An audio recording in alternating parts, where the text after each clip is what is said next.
तो वो जमीन को नापिक बना सकता है, यानी इनफर्टाइल या बैरन लैंड में कन्वर्ट कर सकता है। उसमें कुछ ऐसे ऑयल और जो टॉक्सिक मटेरियल होते हैं उसका एसिडिटी इतना ज्यादा होता है कि वो सॉइल को भी एसिडिक बना देते हैं।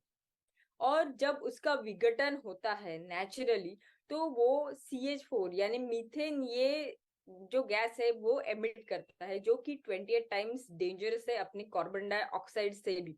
तो इस तरीके से कॉफी वेस्ट जो पूरे भारत देश में 2.5 लाख, मतलब 2.5 लाख टन इतना तैयार होता है। ये एकदम निग्लेक्टेड चीज है, जो हमें लगेगा कि ये एकदम नेचुरल है, लेकिन ऐसा नहीं है। और ऐसे ही जब चैलेंजेस हमारे पास में आते हैं, तो उसका सोल्यूशन देने के लिए भारत में ऐसे बहुत हीरोज है जो इसके ऊपर काम करते हैं। और आज की जो स्टोरी है वो ऐसे इंसान की है कि जिन्होंने एक नहीं बल्कि ऐसे कितने ही मटेरियल को रिसाइकल किया है और फिर से उसको रीयूजेबल बनाया है। तो आज की जो कहानी है वो है the recycle man of India, जिनको बुलाते हैं डॉक्टर बिनीश देसाई। इनको इसीलिए बुलाते हैं कि इन्होंने आज तक 150 से भी ज्यादा मटेरियल को लिया है और उससे 200 से भी ज्यादा प्रोडक्ट्स अच्छे बनाए हैं, जिसमें sustainable roofing, sustainable tiling, roads और ऐसे कई डेली यूज मटेरियल है जो कि हम यूज कर सकते हैं। इसमें जब इन्होंने कॉफी वेस्ट को रिसर्च करना स्टार्ट किया, तो वो बहुत ही कठिन था उसका स्ट्रक्चर, कि उसको हम कैसे किसी चीज में कन्वर्ट कर सके। फिर उन्होंने उसको मेल्ट करने के बाद में उसको ऑर्गेनिक बाइंडर के साथ में कंबाइन किया, और कंबाइन करने के बाद में उससे ऐसे मटेरियल बना कि जो कि सेम प्लास्टिक का मोल्ड होता है। फिर इनके पास में एक ही सिंपल चीज थी, वो ये थी कि उस प्लास्टिक के जैसे हम साँचे बनाते हैं वैसे डिफरेंट साँचे बनाए, और वो कॉफी के वेस्ट से वो सुंदर जैसे रीयूजेबल चीजें, जैसे कि अपना मग होल्डर हो गया, बल्ब जो है उसका होल्डर हो गया, टूथपेस्ट का जो मेन ये रहता है बॉडी, उसको बनाना। ऐसी उन्होंने बहुत सारी चीजें जो है वो कॉफी वेस्ट से बनाई। इनका एक ही मानना है कि nothing is waste in this world unless it is recycled. अगर वैसे ही इनका जो मानना है, वैसे ही MCL ये मानती है कि कुदरत में, हमने नेचर में कुछ भी परमानेंट नहीं है, एवरीथिंग इज सस्टेनेबल। और ये सस्टेनेबल रखने की ताकत भी नेचर ने, कुदरत ने हमें दी है। यही MCL चाहती है कि भारत के हर एक गांव में, हर एक तालुका में, युवा और महिलाओं के पास में हम ये ताकत पहुंचा सके कि वहां तक हर कोई सस्टेनेबल चीज बना सके। तो अभी इसी वेबिनार सेशन को आगे बढ़ाने के लिए मैं आज ऐसे व्यक्ति को बुलाना चाहूंगी, जिनकी एक खासियत है कि इन्होंने अपने लाइफ में जब चाहा, जैसे चाहा, उसको हासिल किया है, और वो नॉर्मल नहीं बल्कि बहुत ही बेस्ट वे से हासिल किया है। जब इनको ऐसे लगा कि मुझे समाज के लिए कुछ करना है, तो वो MBBS डॉक्टर बने। वो भी भारत के श्रेष्ठतम कॉलेज में से वो MBBS डॉक्टर बने। लेकिन उसके बाद में उनको लगा कि नहीं, मुझे देश के लिए कुछ अच्छा करना है, तो वो गवर्नमेंट ऑफिसर बने।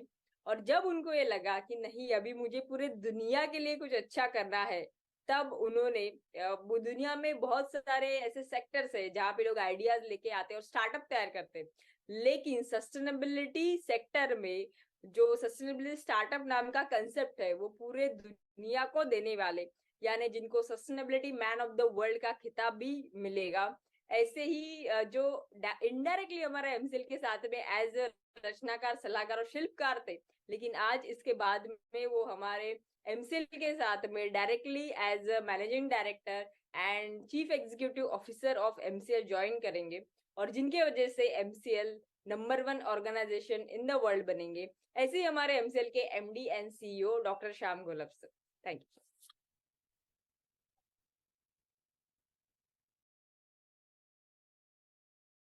यू। Thank you madam. दोस्तों नमस्कार, मैं डॉक्टर श्याम गुलो फिर से एक बार आपका इस ट्रेनिंग सेशन में स्वागत करता हूं। मैं आशा करता हूं कि आप सभी लोग स्वस्थ हैं और आप अपने साथ अपने परिवार का, यानी घर का परिवार और MCL परिवार दोनों का ख्याल रख रहे हैं।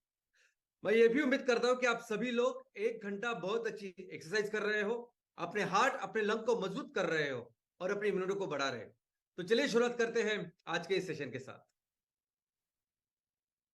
दोस्तों, इस दुनिया में मनुष्य पिछले 2 से 3 लाख साल से है, यानी आज हम जिस अवस्था में हैं वो होमोसेपियंस आज से 2 से 3 लाख साल से है। और कई हजार सालों तक मनुष्य बाकी के जानवरों जैसे ही बर्ताव करता था, रहता था। वो दूसरे जानवरों को उसका शिकार करके खाता था, नहीं तो जो कुछ मिलता था उसको वो कलेक्ट करता था। तो वो हंटर और गैदरर था, एक जगह दूसरी जगह घूमता रहता था। ये एग्रीकल्चर, ये खेती है कि जिसकी वजह से मनुष्य को ये पता चला कि जमीन से मैं खाने के लिए अनाज उगा सकता हूं, और फिर वो एक जगह सेटल हो गया। फिर वो एक जगह उसने अपना मकान बनाया, उसकी बस्ती बनी और उसके गांव बने। और ऐसी गांवों को बनते बनते बनते फिर अलग अलग संस्कृति, अलग अलग सभ्यता की शुरुआत हुई।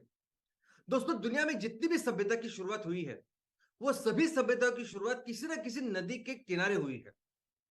ये नदियां हैं जो अपने साथ बहुत सुंदर, बहुत अच्छी, बहुत उपजाऊ ऐसी मिट्टी लाती है और दोनों अपने किनारों पे बिछाती है, और उसी किनारों से तैयार होती है एक बहुत उपजाऊ ऐसी जमीन, और जिससे फसल, जिससे खेती अच्छी होती है। तो अलग अलग जगह पे ये अलग अलग संस्कृतियों का निर्माण हुआ, और इस संस्कृति के साथ, इस एग्रीकल्चर के साथ मनुष्य ने पशुपालन भी सीख लिया। मनुष्य का जैसे जैसे विकास होता रहा, वैसे वैसे मनुष्य के पास कई सारे अलग अलग विषय, शास्त्र, उसका भी विकास हुआ। दोस्तों, लेकिन इस सभी सभ्यताओं या संस्कृतियों के बीच में अगर आप देखोगे तो दुनिया में सबसे ज्यादा डेवलप्ड सभ्यता या सबसे ज्यादा डेवलप्ड सिविलाइजेशन अगर कोई था तो वो भारत का था।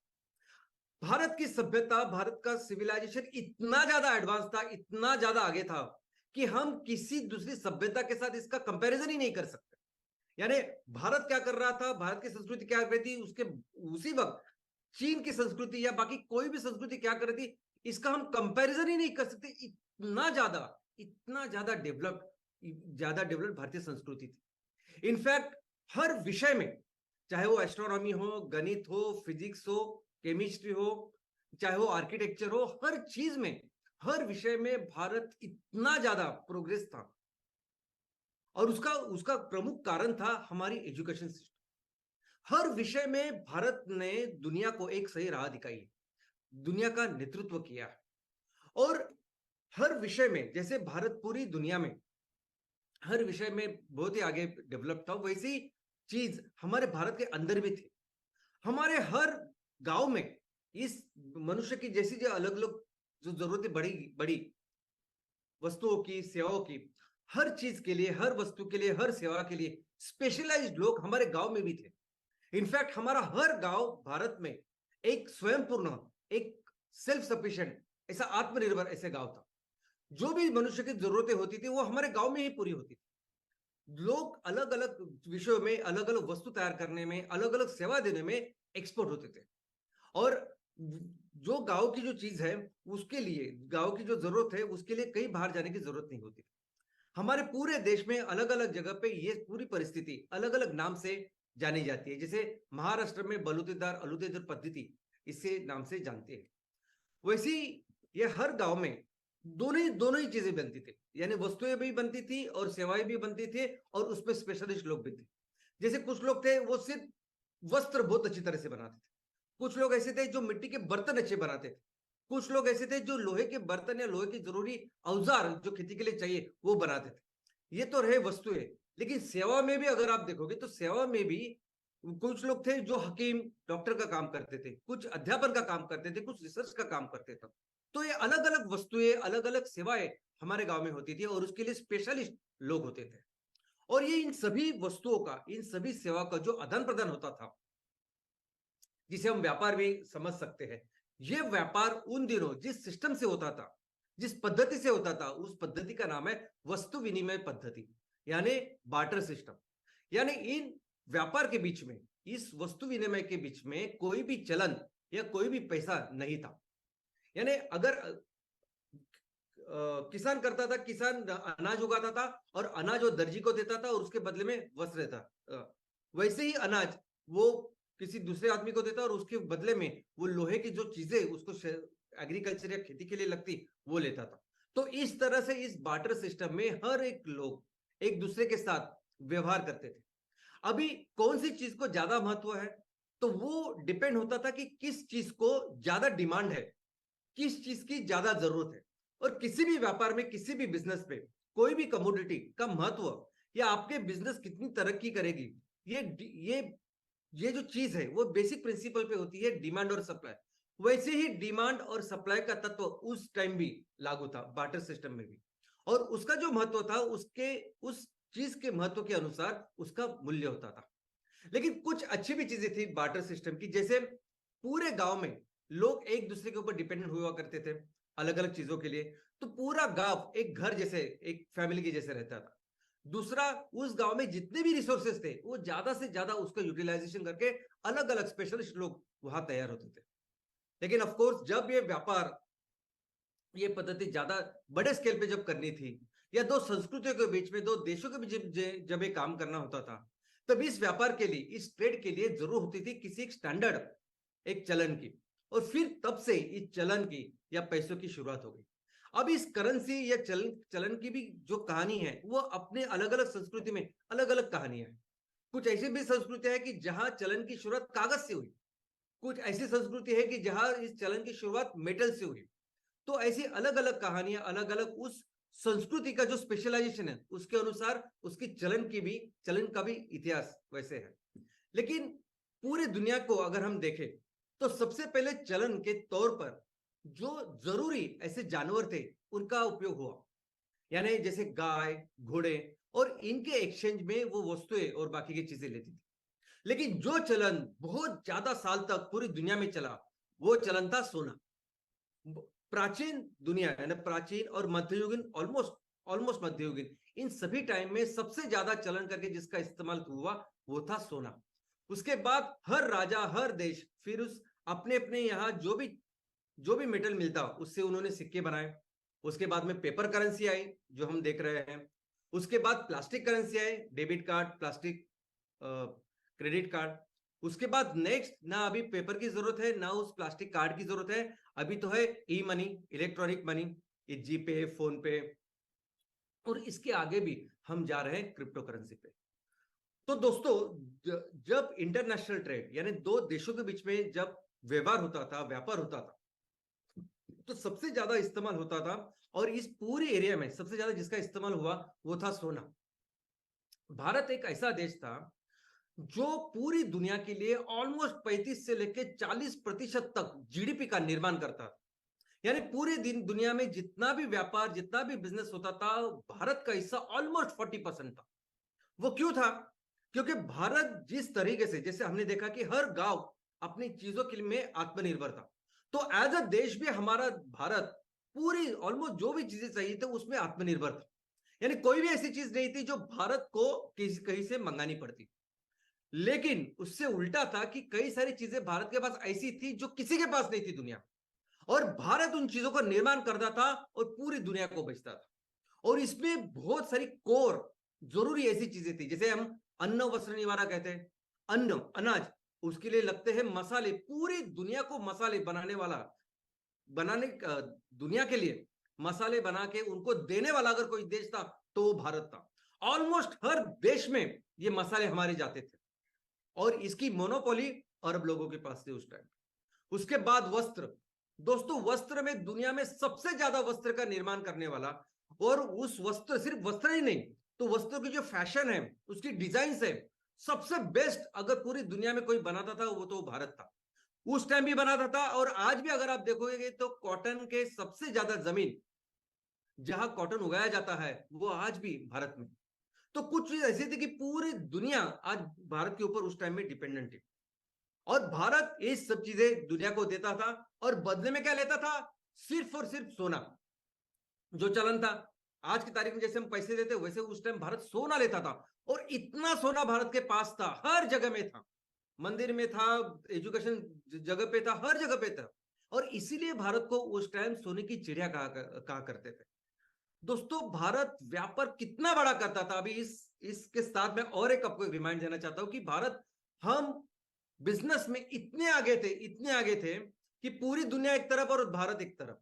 अभी एग्जाम्पल के तौर पर हमारे देश को पूर्व तट और पश्चिम तट ऐसे दो कोस्टल लाइंस है। अब ये पूर्व तट जो है, जो बंगाल का उपसागर को लग के है, वो पूर्व तट भी बिजनेस के लिए इतना फेमस था। वो पूरा तट कोरोमंडल कोस्ट के नाम से पूरी दुनिया में मशहूर था। आज की तारीख में अगर आप पूछोगे कोरोमंडल कोस्ट किसे कहते हैं, तो तमिलनाडु का जो पूर्व तट है उसे कहेंगे कोरोमंडल। लेकिन नहीं, उस टाइम ये पूरी यानी आज का जो वेस्ट बंगाल है उससे लेके नीचे आखिरी एंड तक ये पूरा जो कोस्ट था, ईस्ट कोस्ट, ये कोरोमंडल के नाम से पूरी दुनिया में मशहूर था। जितने भी बाहर के लोग व्यापार करने आए वो पहले ईस्ट कोस्ट पे आए। अगर आपको याद होगा तो अंग्रेजों ने भी अपनी पहली जो राजधानी बनाई भारत की वो कलकत्ता में बनाई थी। तो ये सभी यूरोपियंस भी वो यहाँ आ गए। इनफैक्ट हमारे लिए जो प्रोडक्शन, जो माल तैयार करते थे, कमोडिटीज तैयार करते थे, हमारे बड़ा मार्केट करके चीन, जापान, थाईलैंड और ये सभी स्टेशन देश थे। अभी आप इस चित्र में जो लाख के ऊपर कलाकुसर करके जो बर्तन या और ऐसी कई सारी चीजें हैं जो आज भी चीन में उपयोग उसका होता है और चीन की संस्कृति करके जिसका जतन होता है, जिसको आगे बढ़ाता है, ये सब भारत ने दिया हुआ है। ये भारत ने उनको लाख के ऊपर कैसे हस्तकलाओं करके ये चीजें उनको सिखाई भी और उनको दी, और बहुत बड़ा व्यापार भारत उनके साथ करता था, उनको देता था। जो जो वस्त्र आप देख रहे हैं वो वस्त्र जापान के लिए भारत ने उस टाइम में बनाया था। और ये सब कुछ भारत सिर्फ चीजों के बारे में नहीं, लेकिन ये योगा और योगा के लेके जैन पद्धति अगर जापान में है, चीन में है, ये सभी पद्धति भी, ये सब संस्कृति, ये एजुकेशन भी भारत में दिया हुआ है। थाईलैंड के राजाएं हो या इनफैक्ट आज भी अगर आप थाईलैंड जाओगे तो वहां आपको देवी देवताएं नजर आएगी। ये बिकॉज हमारा प्रभाव ही इतना ज्यादा था। भारत का कोरोमंडल कोष दुनिया में इतना मशहूर था कि आज भी ब्रिटेन में जो नेवल उनका है, नेवी, वहां कोरोमंडल एचएमएस है, वो सिर्फ हमारे कोरोमंडल की वजह से। न्यूजीलैंड में अगर आप जाओगे तो वहां एक पूरा पेनिनसुला है, वो कोरोमंडल पेनिनसुला के नाम से है, ये पेनिनसुला। ऑस्ट्रेलिया में कोरोमंडल वैली करके है। इतना तो छोड़िए, आज भी स्लोवानिया करके एक देश है। जैसे हम कहते हैं ना, हमारे यहाँ कहावत होती है कि तू खुद को क्या समझ, तू बादशाह है क्या? बादशाह का मतलब यानी तेरे पास बहुत संपत्ति है क्या, तू बहुत अमीर है क्या, इसलिए हम क्या बोलते हैं, तू क्या खुद को बादशाह समझता है? वैसे स्लोवानिया में क्या कहते हैं, इंडीजा कोरोमंडीजा, यानी सबसे समृद्ध, सबसे अमीर ऐसा प्रदेश, यानी वो था कोरोमंडल। आज भी कहते तो कोरोमंडल से है क्या? तो इतना, और इस कोरोमंडल के ऊपर कई सारी पोएट्री यूरोप में बाकी के देशों में लिखी गई थी। और सिर्फ कोरोमंडल ही नहीं, वही सेम चीज थी मलबार, जो वेस्ट कोस्ट था। मसाले इतने फेमस थे भारत के कि ऑलमोस्ट दुनिया में हर जगह हमारे भारत ने बनाए हुए जो मसाले जाया करते थे। और इन पूरे जो दुनिया का जो बिजनेस है वो संभाला था अरबों ने। अरब लोग थे कि जिनके पास मोनोपोली थी इस सभी बिजनेस की। और ये अरब लोग वेस्ट कोस्ट में, और स्पेशली जो केरल स्टेट है हमारा आज का, वो केरल स्टेट इस मसाला तैयार करने में और उसको एक्सपोर्ट करने में नंबर 1 था दुनिया। तो ये अरब लोग आते और इस केरल के कोस्ट में वो रुकते, इनफैक्ट बहुत सालों से वो वहां है। ये उस कोस्ट को जो मलबार ये नाम पड़ा है, इंटरनेशनल नाम, इंटरनेशनल लोग उसको पहचानते मलबार के नाम से। ये नाम भी अरबों ने दिया है। मलय यानी गिरी यानी पर्वत, और बार यानी प्रदेश। तो उस टाइम पे दोस्तों आप यकीन नहीं करोगे, लेकिन दुनिया के कॉस्मोपॉलिटन शहर, ऐसे शहर जहां दुनिया के अलग अलग रेस, रिलीजन, यानी वंश, बोली, भाषा, अलग अलग प्रदेश में रहने वाले लोग इकट्ठा आके एक शहर में बसते थे। जैसे आज न्यूयॉर्क हो सकता है, मुंबई हो सकते है, बड़े बड़े जो कॉस्मोपॉलिटन शहर है, उस दिनों हजारों साल पहले भारत में ऐसे शहर थे, दुनिया में कहीं नहीं थे, दुनिया में ऐसी कोई कंसेप्ट ही नहीं थी, तब भारत में था। और उसका कारण था सिर्फ और सिर्फ बिजनेस। इनफैक्ट जितना बिजनेस में हम लोग आगे थे, जितनी तरक्की हमारी बिजनेस की थी, उससे कई ज्यादा तरक्की हमारे एजुकेशन में थी। लोग हजारों किलोमीटर सफर करके सालों साल यहां भारत में रहने के लिए आते थे, सिर्फ और सिर्फ एजुकेशन के लिए। दुनिया के सभी विश्वविद्यालय हमारे देश में थे।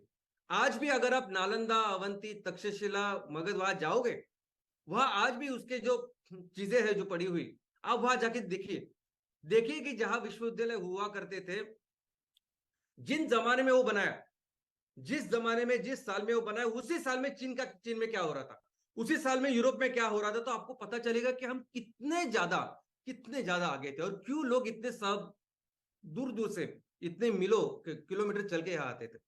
इतना ही नहीं, आज भी मध्य प्रदेश का जो उज्जैन है, और जिसमें महाकालेश्वर का मंदिर है, महाकालेश्वर भगवान की मूर्ति जहां है वहां वो दुनिया का मध्य बिंदु था, दुनिया का मेरिडियन था। आज जो अक्षांश रेखांश सब जानते हैं, आज आप जहां बैठे होगे, जहां आपका घर हो गया, आप जहां बैठे होगे वहां एक आपका अल्टीट्यूड, अल्टीट्यूड का मतलब है कि आप एक्चुअली कौन से पोजीशन पे है, ये देखा जा सकता है। आप मोबाइल पे देख सकते हैं कि आपका अक्षांश क्या है, रेखांश क्या है। ये दुनिया को कंसेप्ट ही नहीं पता था, तब हमने दिया है। तब हमारा जो उज्जैन दुनिया का मेरिडियन था। ये अंग्रेजों ने ये सब देखा, ये पढ़ाई की और बाद में अपने यहाँ ब्रिटेन में चले गए, और आज की तारीख में दुनिया का मेरिडियन वहां उस ब्रिटेन में है, ग्रीनविच में। तो और एक चीज, यानी दुनिया का सबसे समृद्ध इलाका अगर कोई था तो वो मध्य भारत था।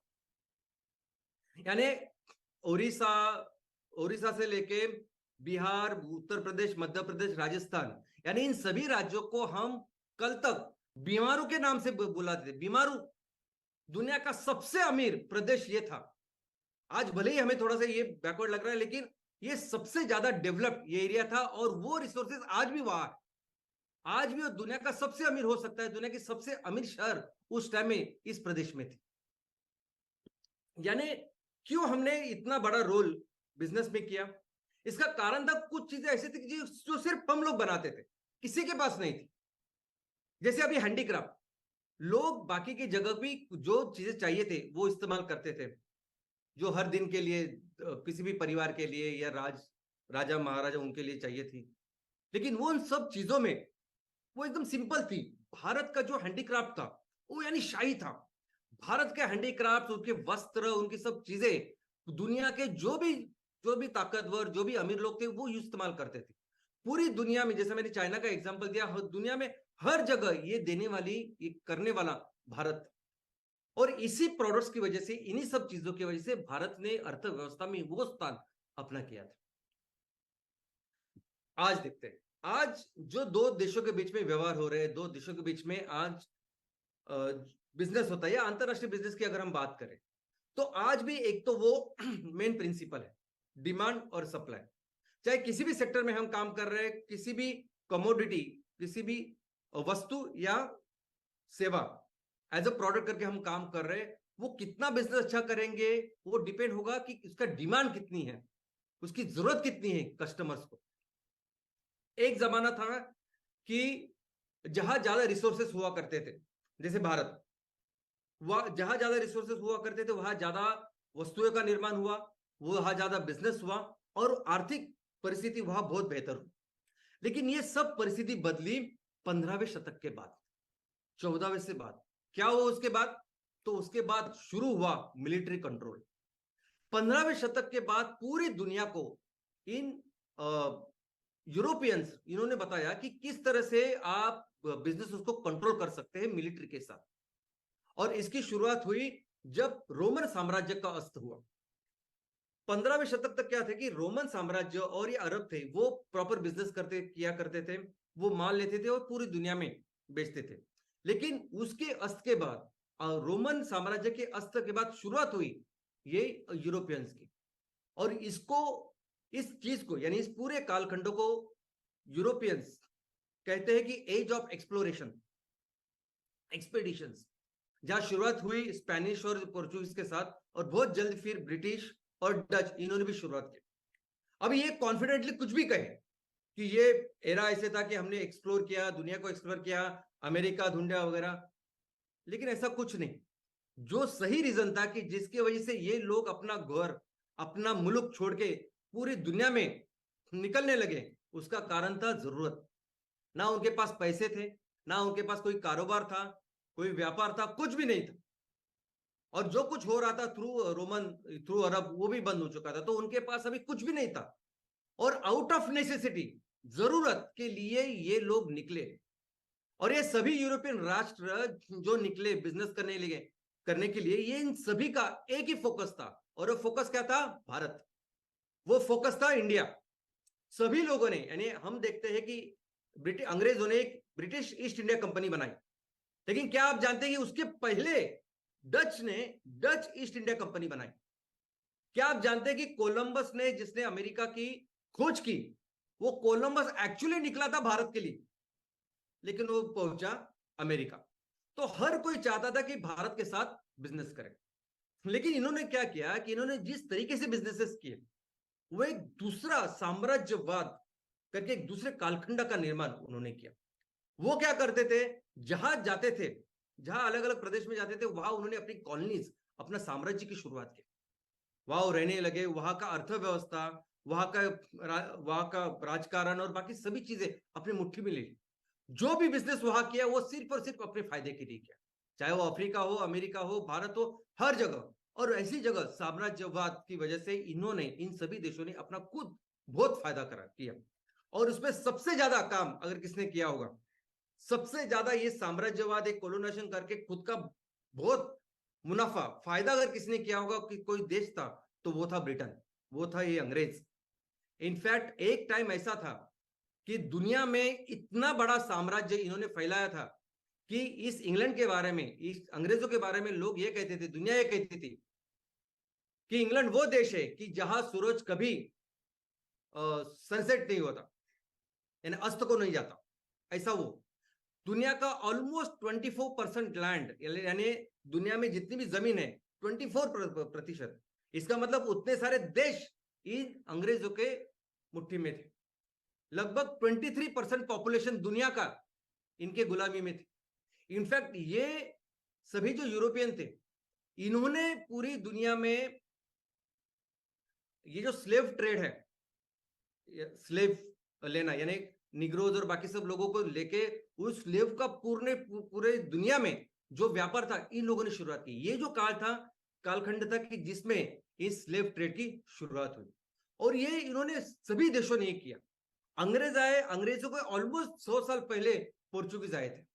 दोस्तों हमारे देश की अगर बात करें तो हमारे देश में ये सभी लोग हमारे देश के लिए ही निकले थे। और हमारे देश में भी इन लोगों ने बहुत सारे, ऑलमोस्ट इन सभी 4 देशों ने अपना अपना काम किया। पोर्चुगीज की बात करें तो अंग्रेजों के 100 साल पहले पोर्चुगीज आए थे और अंग्रेज हमें छोड़ के 1947 में चले गए।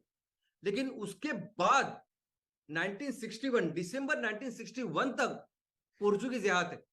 गोवा, दीव, दमन, ये उनके पूरे मुट्ठी में था। और उसके बाद दिसंबर 61 में वो निकल गए। आज भी अगर आप देखोगे तो गोवा में कई सारे ऐसे गांव है कि जहां पूरा गांव पोर्चुगीज बोलता है। और वही है फ्रेंच का। हमारे कुछ ऐसी कॉलोनीज है, जैसे ईस्ट कोस्ट पे पौंडीचेरी। पौंडीचेरी एक ऐसा शहर था जो फ्रेंच लोगों ने छोड़ा जनवरी 1962 में। और वहां आधे से ज्यादा लोग स्कूल में फ्रेंच सीखते हैं। तो ये तो परिस्थिति थी। इस तरह से लोगों ने शुरुआत कैसे हुई, शुरुआत ऐसी बिजनेस कैसी हुई कि आपके पास ज्यादा रिसोर्सेज है तो आप बिजनेस कर सकते हो, आप बिजनेस में आगे गए। लेकिन बाद में ऐसा कालखंड आया कि जिस कालखंड में इन लोगों ने फिर मिलिट्री कंट्रोल किया, कॉलोनाइजेशन किया, साम्राज्यवाद बढ़ाया। और हमने देखा कि कैसे अलग अलग देशों में उन्होंने अपना साम्राज्य करके फायदा किया बिजनेस का। लेकिन ये तरीका आज कैसे हो रहा है, आज कैसे लोग बिजनेस को कंट्रोल कर रहे हैं? तो आज तो तरीका और भी आसान हो गया है। पहले क्या होता था, पहले जाना पड़ता था, युद्ध करना पड़ता था, मिलिट्री का उपयोग करना पड़ता था, और ये सब करके उस बिजनेस का कंट्रोल वो पाते थे। अब इनसे बहुत आसान ऐसे तरीका बिजनेस कंट्रोल करने का निकला है पूरी दुनिया में। और वो तरीका क्या है? वो तरीका है इन्वेस्टमेंट, वो तरीका है फंडिंग। यानी आपको उस देश में भी जाने की जरूरत नहीं, आप अपने देश में हो ना, अपने देश में रह के वो बिजनेस कंट्रोल कर सकते हैं। क्या करना है आपको? आपको इन्वेस्टमेंट करनी है, आपको फंडिंग करनी है। और किसी भी कंपनी की अगर 51% से ज्यादा या 50% से ज्यादा अगर इक्विटी के आपके पास है तो आप उसके मालिक बन जाते हो।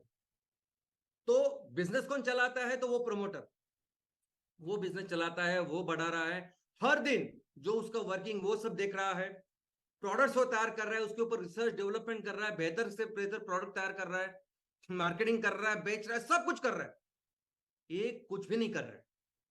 ये सब करने के बाद जो पैसा तैयार हो रहा है at the end of the day, वो कहा जा रहा है? तो उन लोगों के पास जिन्होंने इसमें निवेश किया है।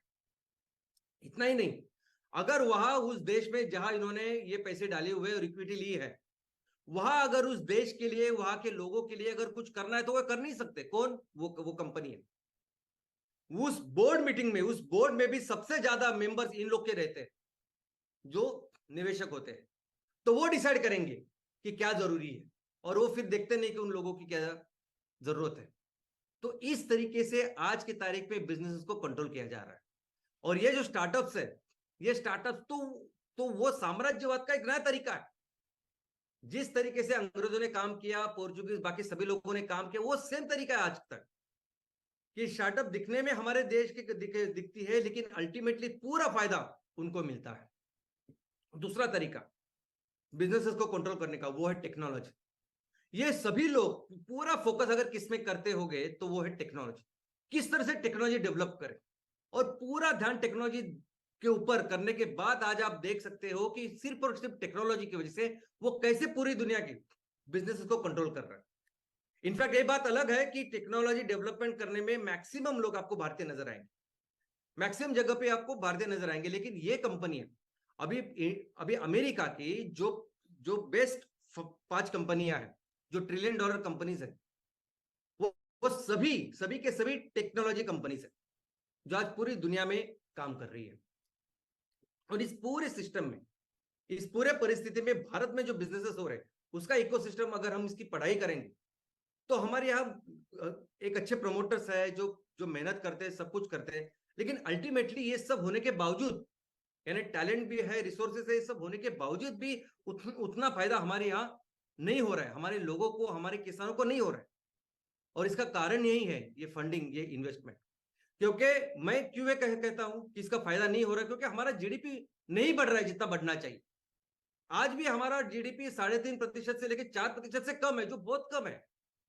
जितना जितना कंट्रीब्यूट हम कर सकते हैं, जितने रिसोर्सेस हमारे पास, उसके कंपैरिजन में बहुत कम है। आज भी अगर हम देखेंगे तो पर कैपिटा, प्रति व्यक्ति जो इनकम है भारत का, वो कितना पीछे है। यानी 2022 की जो फिगर है उसमें 189 की जो टोटल नंबर्स है देश के, उसमें से हमारा रैंक 141 है, 141 वाला हमारा रैंक। यानी दुनिया का जो एवरेज है वो हमसे 6 गुना है। और यही दर्शाता है कि वो नहीं उपयोग हो रहा है हमारे इस रिसोर्सेस का।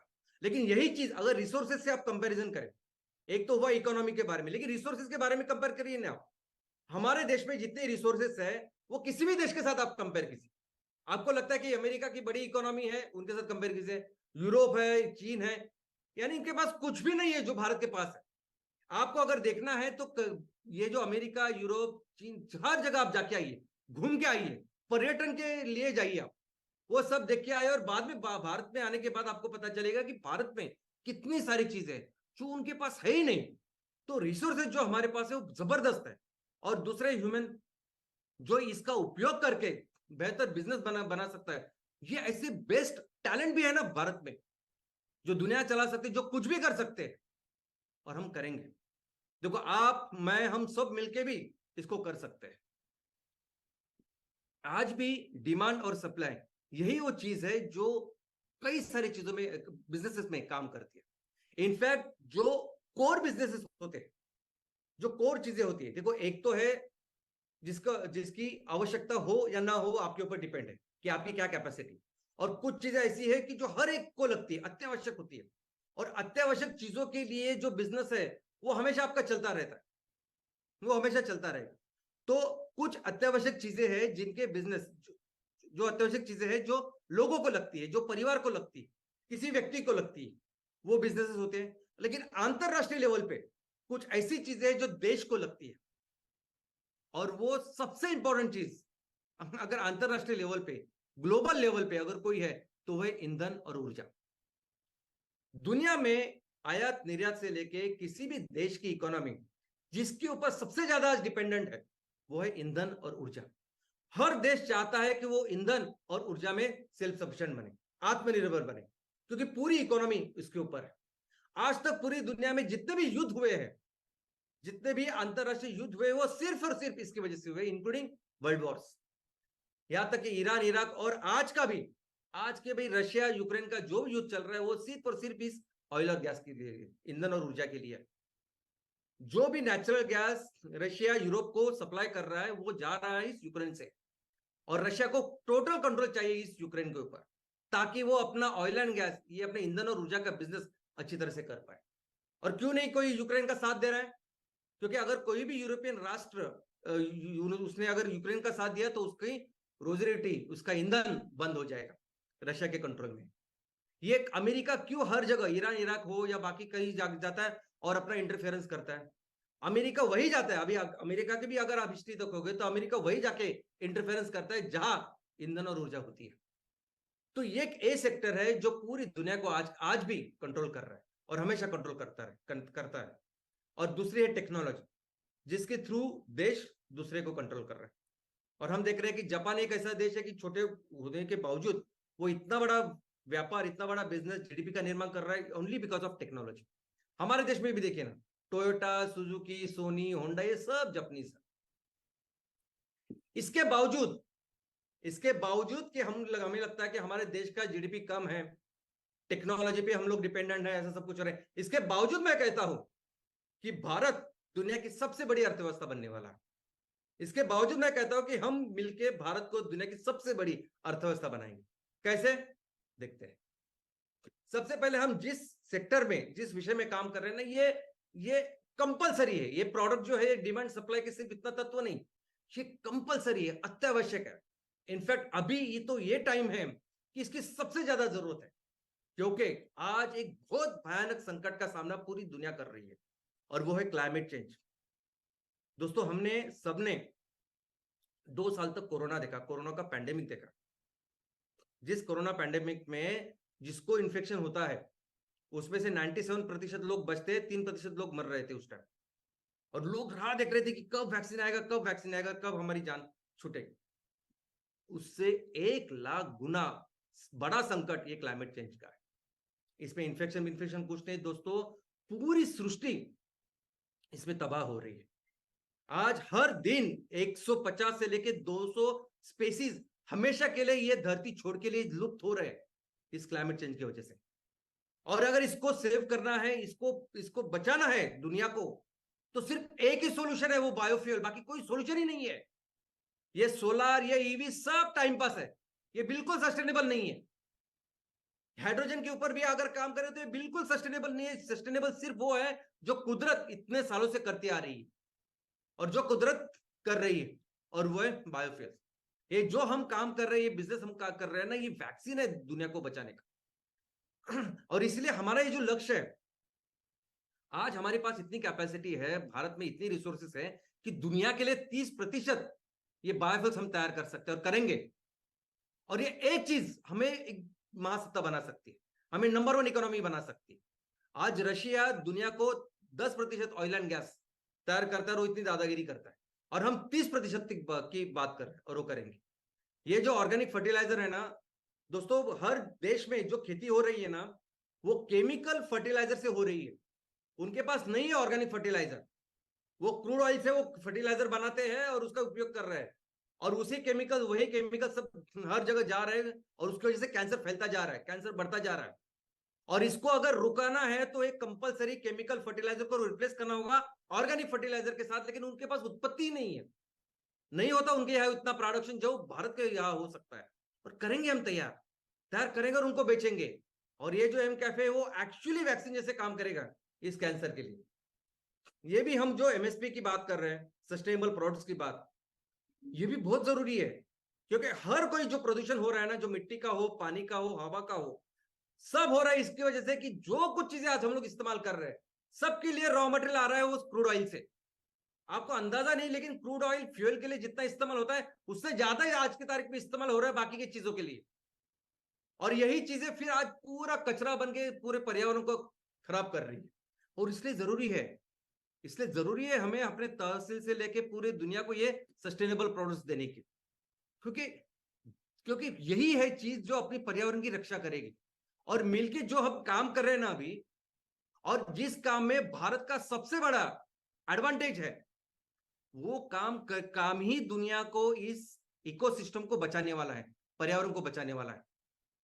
लेकिन हमें ये काम करते समय हमें इतिहास से सीखना पड़ेगा। कुछ चीजें बहुत इंपॉर्टेंट सीखनी पड़ेगी। नंबर 1 सबसे जरूरी क्या सीखनी पड़ेगी?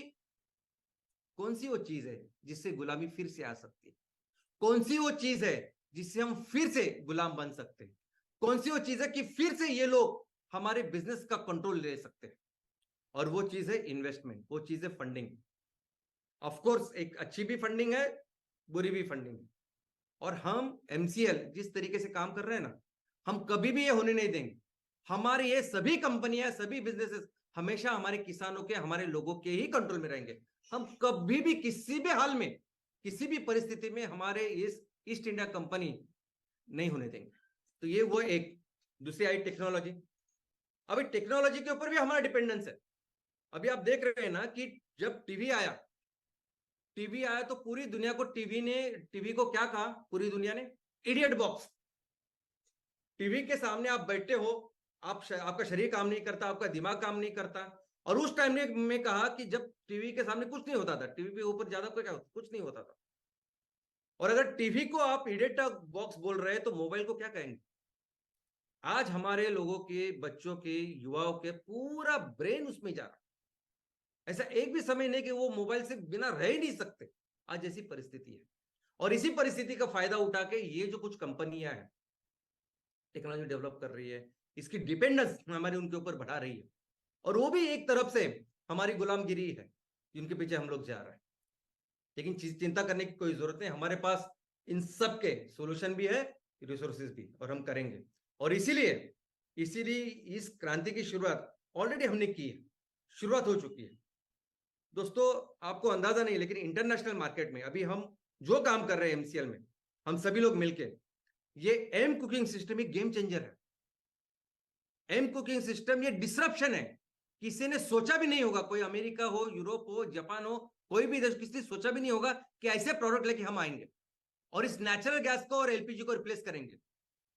अभी नेचुरल गैस, अभी पूरी दुनिया में लोग कोयले को छोड़ के नेचुरल गैस का उपयोग कर रहे हैं। पिछले 15-20 साल से ये उपयोग बढ़ रहा है, 10 साल से तो और ज्यादा बढ़ रहा है। आज की तारीख में देखोगे तो अमेरिका में, यूरोप में सबसे ज्यादा बिजली नेचुरल गैस से तैयार हो रही है। रशिया जो दे रहा है, बाकी सब कुछ शेल गैस है। अभी आपको अंदाजा ही नहीं कि नेचुरल गैस में जो मीथेन है वो कितना बड़ा दुश्मन पूरी दुनिया का बन चुका है। आईपीसीसी ने जो रिपोर्ट दी है, और सिर्फ आईपीसीसी नहीं, कई सारी संस्थाओं ने, कि सबसे बड़ा दुश्मन अभी मानव जाति का कुछ है। और सर नंबर 1 कि जिसके वजह से ये ग्लोबल वार्मिंग हो रही है, गर्मी इतनी ज्यादा तेजी से बढ़ रही है पिछले दशक में, तो उसका कारण है मीथेन। ये नेचुरल गैस जिसमें ये मीथेन है, इसको नेचुरल कहते हैं हम लोग, लेकिन कैसे बनाते हैं, कैसे उसको लेते हैं? पूरे धरती को फोड़ फाड़ के एकदम अंदर जाके उसकी पूरी क्रैकिंग वगैरह करके नेचुरल गैस बाहर निकाल रहे हैं हम लोग। और उस नेचुरल गैस को, उस मीथेन को फिर लिक्विफाई करके, एलएनजी करके पूरी दुनिया को हम लोग दे रहे हैं। हर जगह पे इस मीथेन का इतना लीकेज होता है इस्तेमाल करने तक। आप उसको आप इलेक्ट्रिसिटी के लिए इस्तेमाल करो या घर के लिए इस्तेमाल करो, हर जगह मीथेन इतना ज्यादा हो रहा है कि आईपीसीसी ने बोला है कि आज की तारीख में सबसे ज्यादा, यानी 40% से भी ज्यादा जो ग्लोबल वार्मिंग हो रही है पिछले दशक में जो हुई, वो मीथेन की वजह से हुई।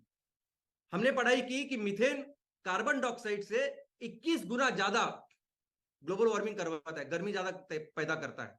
लेकिन आईपीसीसी के रिपोर्ट में ये जो फिगर है, ये 50 गुना है, 50 गुना। आप समझते हैं?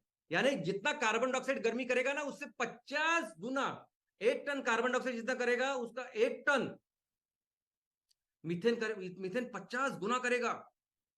और इतना भयानक शत्रु बन गया है कि यूरोप में, अमेरिका में बहुत सारी जो भी ऐसी संस्थाएं जो पर्यावरण में आज की तारीख में काम कर रही है, सब anti methane, anti natural gas हो रही है। और अभी दुनिया को पता ही नहीं करे क्या, कोयला भी नहीं कर सकते और ये भी नहीं कर सकते। और ये जो एलपीजी का हम जो इस्तेमाल कर रहे हैं, एलपीजी एक्चुअली एक बॉम्ब है। बॉम्ब के जैसा जो उसका एक्सप्लोजन होता है, फटता है। यानी यो गैस इतने हाई प्रेशर के अंदर, वो पूरा बॉम्ब ही हम लोग इधर उधर उसका उपयोग करते हैं। और इसके एक्सप्लोजन की वजह से जो तबाही होती है, वो सिर्फ डेवलपिंग नेशंस में ही नहीं, डेवलप्ड नेशन में भी सेम खतरा होता है हमेशा। और ऐसी परिस्थिति में जब एमसीएल एम कुकिंग सिस्टम लेके आ रहा है ना, तो दोस्तों इसका जो मार्केट डिमांड है ये ह्यूज है, ये एक्चुअली सस्टेनेबल है, दुनिया का जरूरत है इसकी, और ये कम नहीं होने वाला इसके आगे, ये हमेशा आगे बढ़ते ही रहेगा और ऐसे ही रहेगा। इनफैक्ट ये एक सिंगल प्रोडक्ट है जो हमें दुनिया की नंबर 1 कंपनी बना सकता है। हम जब सिर्फ भारत की बात करते हैं हम कि भारत में 43% परिवार है जिनके पास कुछ है ही नहीं जलाने के लिए। बाकी के लोग हैं जो एलपीजी का इस्तेमाल करते हैं, जो इतना महंगा है, बाकी सब सब सब कारण से हमारे पास। और फिर हम सोचते हैं कि अगर भारत में हम ये बिजनेस करें, जो एलपीजी जो जरूरत है इस ईंधन की, तो हर जगह करके हम भारत की नंबर 1 कंपनी बन सकते हैं। लेकिन अगर आपने दुनिया की परिस्थिति आज देखी, उनकी जरूरत अगर देखी, क्या लगता है अमेरिका, यूरोप, बाकी के राष्ट्र, इवन बाकी के जो हमारे देश है उनको, आपको अंदाजा ही नहीं है। ये एम्स्टो तो हम लोकली वहां उस देश में तैयार करके उनको बेचेंगे, लेकिन पिलेट जो है वो यहीं से तैयार करके लेके जाना पड़ेगा। और ये एक प्रोडक्ट है जो पूरी चीज चेंज कर देगा। लेकिन इसके साथ जब कोल की बात का आते हैं, जब एम पिलेट और एम कोल जब साथ में आएंगे ना दोस्तों, तो आज दुनिया की जो नंबर 1 कंपनी है ना, दुनिया की सबसे बड़ी कंपनी, उससे कम से कम 3 गुना बड़ी कंपनी हम लोग बनाएंगे, कम से कम 3 गुना। इतनी जरूरत पूरी दुनिया में। और टेक्नोलॉजी की बात करते हैं, अभी टेक्नोलॉजी के लिए आपको आपको पता है कि इस साल जनवरी 26 को हमें पहले 12 प्रोजेक्ट करने थे, और वो एमकोल ब्रिकेट के करने थे। और इसलिए भारत में जितने भी वेंडर्स है जो ब्रिकेट तैयार करने की मशीन बेचते थे, सबको हमने अक्टूबर एंड तक 80% पैसा दिया कि आप हमें दे, हमें प्रोजेक्ट से चालू करने कर। 80% पैसे दिए थे और 12 मशीन के लिए सिर्फ दिए थे। और इन्होंने उसके बाद अगले 4 5 6 महीने में ये दिए हम। ये सब पढ़ाई करने के बाद पता चला कि ये लोग तो खुद कुछ बनाते ही नहीं है, ना कोई प्लांट एंड मशीनरी बना रहा है, ना उसमें कुछ रिसर्च कर रहा है, कुछ नहीं कर रहे। ये लोग क्या कर रहे हैं, तो ये लोग चाइना से मशीनरी ला रहे हैं, अपना ठिप्पा लगा रहे हैं और बेच रहे हैं उधर, हमको बेच रहे हैं या भारत में बेच रहे हैं। और मैं सिर्फ ब्रिकेट की बात क्यों करूं, बाकी के हर सेक्टर में ऐसा हो रहा है ना। हर सेक्टर में हम चाइना से वस्तु कमोडिटी लाते हैं, अपना सिक्का लगाते हैं और सिर्फ बेचने का काम हम करते हैं, बाकी कुछ नहीं। यानी अगर हम लोग सोलार में भी देखेंगे तो सोलार में इतना बड़ा काम हम कर रहे हैं रिन्यूएबल एनर्जी में, लेकिन जितना भी सोलर पैनल लगाते 90% से ज्यादा हम चाइना से लेके आ रहे हैं। तो ये हमारा काम। लेकिन हमने जब काम किया, इसके ऊपर पढ़ाई की, काम रिसर्च किया, तो पता चला कि चाइना भी इसमें रिसर्च एंड टेक्नोलॉजी में नहीं। रिसर्च कौन करता है, तो रिसर्च सेउल में हो रहा है, साउथ कोरिया में हो रहा है, और उसका कॉपी करके चाइना माल बना रहा है और इक्विपमेंट बना रहा है और बेच रहा है। लेकिन पूरी दुनिया में जो टेक्नोलॉजी है कि जिससे ब्रिकेट बन रहे हैं, पूरी दुनिया में जो टेक्नोलॉजी जिसमें पिलेट बन रहे हैं, वो किसके ऊपर आधारित है? वो आधारित है सिर्फ और सिर्फ ड्राई बायोमास के ऊपर, वुड के ऊपर। कि वुड का अगर बायोमास मिलता है तो उससे पिलेट बनाओ, उससे ब्रिकेट बनाओ और जलाओ। चाहे वो अमेरिका हो, ऑस्ट्रेलिया हो, जर्मनी हो, एक तो वो बायोमास, नहीं तो खेती के बाद जो बचता है वो ड्राई बायोमास। पूरी दुनिया में ना कोई देश है, ना कोई ऑर्गेनाइजेशन है जिसको जो सिस्टमैटिकली रॉ मटेरियल तैयार कर रहा है और उससे ये पिलेट्स, ये ब्रिकेट्स तैयार कर, कोई भी नहीं है, ना किसी के पास टेक्नोलॉजी है। और इसीलिए हमारे साइंटिस्ट, हमारी जो टीम है साइंटिस्ट लोगों ने, उन्होंने पिछले कुछ महीनों से अथक मेहनत करके अपनी 100% इंडिजिनस ऐसी टेक्नोलॉजी तैयार की है जो आपके पास आएगी, जो 100% हमारी इस नेपियर गैस के ऊपर काम करेगी और पहली बार ऐसा करेगी। अभी हमारे किसी एक व्यक्ति या किसी संस्था, किसी की हमें अभी जरूरत है, इस लेवल पर आ चुके हैं हम लोग। एमसीएल की खुद की 2 बड़ी R&D फैसिलिटीज है, उसके अलावा कई सारे ऐसी लोकेशन है कि जहां हम आउटसोर्सिंग कर रहे हैं हमारे चीजों की। और मैं बहुत गर्व के साथ, फक्र के साथ कह सकता हूं कि अभी 100% टेक्नोलॉजी में हम सेल्फ सफिशिएंट है, आत्मनिर्भर है। और इतना ही नहीं, अभी एक फैसिलिटी हमने शुरू की है कि जिससे प्लांट एंड मशीनरी शुरू हो रही है। अभी ये जो एम पिलेट की प्लांट एंड मशीनरी है, जिस फैसिलिटी से हमारी शुरुआत होगी, उस फैसिलिटी से हर महीने 20 यूनिट तैयार होंगे। यानी हर महीने 20 अलग अलग लोकेशन पे फैक्ट्री लगेगी, ऐसी अपने हमारी कैपेसिटी। और उसके अनुसार फिर हमने एक शेड्यूल तैयार किया है, जो शेड्यूल आपके साथ शेयर किया है कि कैसे जून तक हम 135 फैक्ट्रियां पूरी करेंगे, लोकेशन पूरे करेंगे। लेकिन दोस्तों, अभी 2 दिन पहले ही आपने मुझे एक बड़ी जिम्मेदारी दी सबने, और तो फिर मुझे काम भी वैसे ही जिम्मेदारी के साथ और बेहतर करना है। और इसीलिए हम और 4 फैसिलिटीज इसमें ऐड करने वाले। हम कोशिश करेंगे कि दिसंबर एंड तक हम ये और 4 लोकेशन आइडेंटिफाई करें, फाइनल करें। आगे के 60 से 75 दिन हमें लगेंगे बाकी के उसका इंफ्रास्ट्रक्चर अंदर की चीजें तैयार करने के लिए। तो हम कोशिश कर रहे हैं कि आने वाले जो आर्थिक सालों में पहले महीने से अभी इसमें कंप्लायंसेस बाकी कुछ चीजें है जो है वो देखनी पड़ेगी, वो हम आपको बोलेंगे, ऑफकोर्स इन्फॉर्म करेंगे टाइम टू टाइम। लेकिन हम कोशिश करेंगे पहले नए आर्थिक साल से शुरुआत हो जाए ताकि टोटल 5 फैसिलिटीज हो, और इस 5 फैसिलिटीज में टोटल 100 इतने प्लांट एंड मशीनरी हर महीने निकले, ताकि हर महीने 100 फैक्ट्रियां 100 अलग अलग लोकेशन पे लगे। दुनिया को अंदाजा ही नहीं है हम क्या कर रहे हैं, कोई सोच भी नहीं सकता कि हम क्या कर रहे हैं। दोस्तों ये जो पेस है, ये जो स्पीड है, ये जो स्केल है काम का, ये किसी इसने कभी भी सोचा नहीं किसी ने बायोफ्यूल में। आज आपकी हर फैक्ट्री की जो आउटपुट कैपेसिटी है, इंस्टॉल कैपेसिटी, वो 10,800 टन है साल की। एक फैक्ट्री साल में 10,800 टन इतना बायोफ्यूल, इतना एमकोल एमपिलेट तैयार कर सकते हैं, इसी कैपेसिटी है। अभी जब 100 फैक्ट्रियां हर महीने लगाएंगे, इसका मतलब हर महीने 10,80,000 टन साल का इतना तैयार करने वाली फैक्ट्री की शुरुआत करेगी एमसीएल। 10,60,000 टन हर महीने हम लोग ऐड करेंगे। लेकिन अगर इसको मिलियन में कन्वर्ट करते हैं तो आपको ग्लोबल पता चलेगा। मिलियन में अगर कन्वर्ट करें तो ये बनता है 1.08 मिलियन टन। 1.08 मिलियन टन हर महीने हम तैयार करेंगे, ये बहुत बड़ी फिगर है। और आज 135 फैक्ट्रियां और हमारे जो 20 फैक्ट्रियां, ये सब मिलकर भी हम लोग कितना तैयार करने वाले, कितनी हमारी कैपेसिटी होने वाली है, 1.6 मिलियन टन। लेकिन आपको पता है कि दुनिया को क्या चाहिए, कितना चाहिए? आज दुनिया की जरूरत है 8,000 से लेके 8,500 मिलियन टन साल के। 8,000 से लेके 8,500 मिलियन टन साल के हमारा लक्ष्य है। और जो भारत की कैपेसिटी है उसके अनुसार हम दुनिया के लिए 3,000 मिलियन टन इतना एमकोल बनाने वाले और दुनिया को सप्लाई करने वाले। कितने? 3,000 मिलियन टन। और मैं बोल रहा हूं कि हर महीने 1.08 यानी 1 मिलियन टन से ज्यादा। तो आने वाले दिनों में ये जो फैसिलिटीज, मैं 5 फैसिलिटीज की बात कर रहा हूं, आने वाले दिनों में हर स्टेट में ऐसी फैसिलिटीज शुरुआत करनी पड़ेगी, तब जाके हम उस स्केल को पहुंचेंगे। दुनिया को जितनी वैक्सीन की जरूरत है उस वैक्सीन को पहुंचेंगे।